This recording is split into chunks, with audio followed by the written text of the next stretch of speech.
Salut à tous, allez, une petite vidéo rapide. C'est une vidéo qui a été faite en plusieurs fois parce qu'à la base c'était une mini vidéo que j'avais tournée pour aider quelqu'un à régler sa machine sur le groupe Facebook Metabo. Et j'ai décidé que ça pouvait servir à quand même pas mal de monde. On m'a posé plusieurs fois la question. Donc voilà, je reverrai maintenant vers cette vidéo-là. C'est pour le réglage de la Metabo, la KGS 216M. Alors je pense que ça fonctionnera exactement de la même manière pour la KG SV en 216. À mon avis, la 254, le réglage doit être presque similaire. Voilà, si vous comprenez le principe de ça, ça va fonctionner. Donc comme je vous disais, la vidéo, c'était pas destiné à être un vrai montage, donc elle n'est pas forcément bien filmée. L'important, c'est le contenu. Et donc voilà. Allez, c'est parti!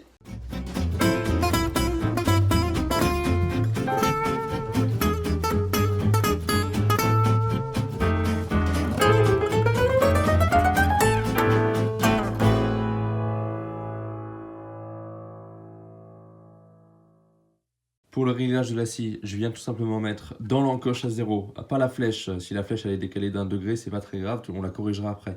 Vraiment dans l'encoche qui est prévue au démarrage. Ok.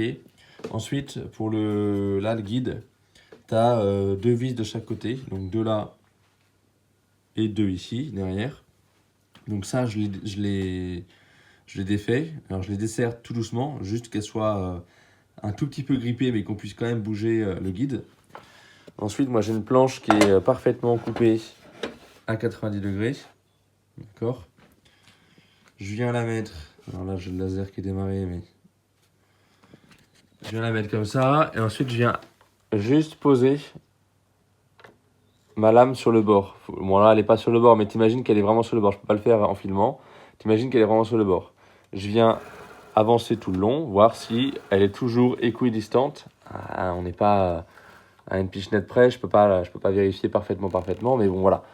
Est-ce qu'elle est toujours équidistante entre le bord du bois et voilà. Si elle l'est, ça veut dire que le guide, celui-là et la lame, on est à 90 degrés, d'accord? Donc à partir de là, je viens verrouiller ces deux premières vis-là. Verrouiller. Je retourne, d'accord?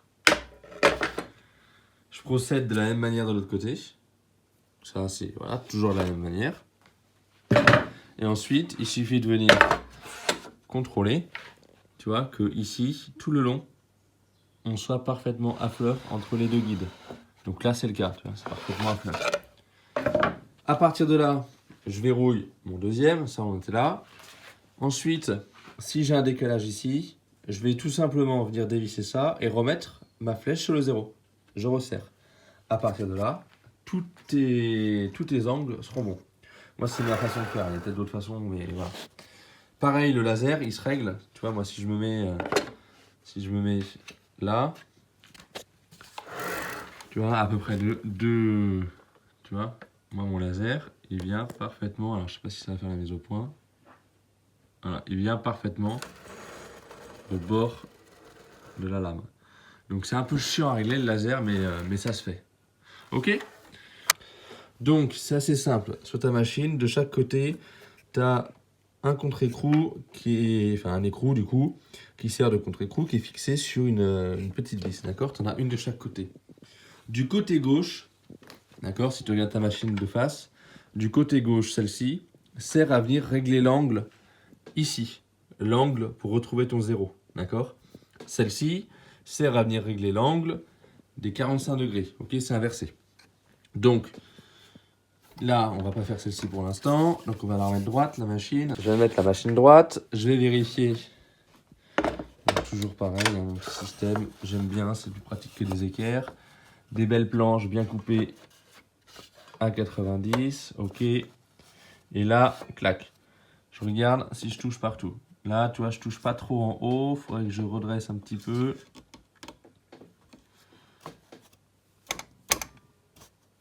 Voilà, là, je suis bien, je touche partout tout le long de ma planche. Donc, je vais venir pouvoir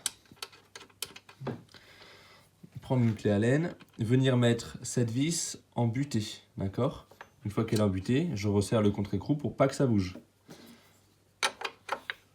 Hop, un petit coup de clé, il n'y a pas besoin de serrer comme un bourrin. Donc ça, c'est la première. La deuxième, alors idéalement, il faut le tester avec un appareil qui permet d'avoir l'inclinaison. Bon, moi, je vais remettre sur tout simplement le réglage. Si au départ, je suis à... Alors si, tu vois, on commence dans le bon ordre. Je la remets droite. Là, je sais que je suis à l'équerre, d'accord? Je vais venir chercher, du coup, une petite clé. Ok. Je dévisse ça. Si j'ai...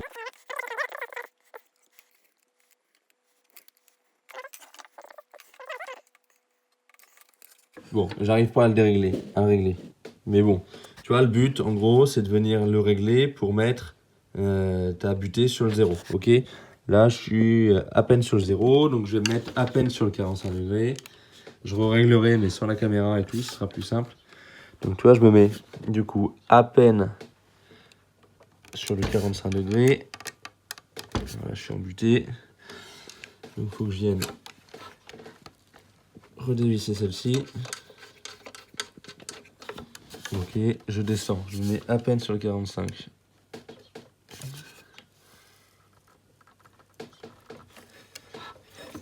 C'est pas facile à une main. Voilà, je suis à peine sur le 45 et je viens revisser celle-ci pour la mettre en butée. Une fois que ça c'est fait, on remet notre contre-écrou. Un petit coup de clé, pas comme un bourrin, il n'y a pas besoin. Voilà. Et là, du coup, tu vois, j'ai réglé mon 45 degrés. Alors là, on n'est pas en face, mais si tu te mets dessus, tu vois, on est bien sur le 45. Voilà.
Donc là, je vais venir utiliser cette planche pour faire le test des 4 coupes. En fait, on part d'un côté qui est bien droit. D'accord? On vient découper un premier angle droit. On tourne. Un deuxième angle droit. On tourne. Un troisième et un quatrième. On retourne une dernière fois. On vient couper une lamelle.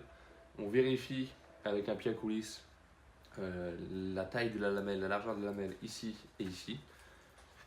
L'écart divisé par 4, d'accord, ça nous donne sur la distance, ça nous donne l'écart qu'il y a entre les 90 degrés et le réglage de la lame. Allez, on va essayer.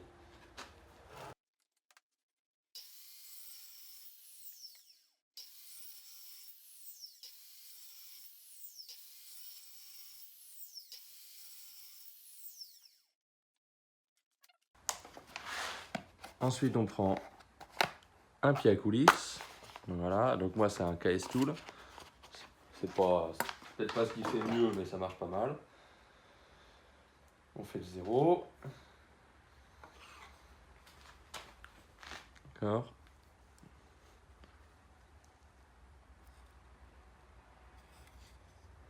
Donc ici, on a en gros 53,17. Ici, on a 53,37. Ce qui nous fait 0,2 mm d'écart divisé par 4. Ça nous fait 0,05 mm d'écart sur 4 coupes.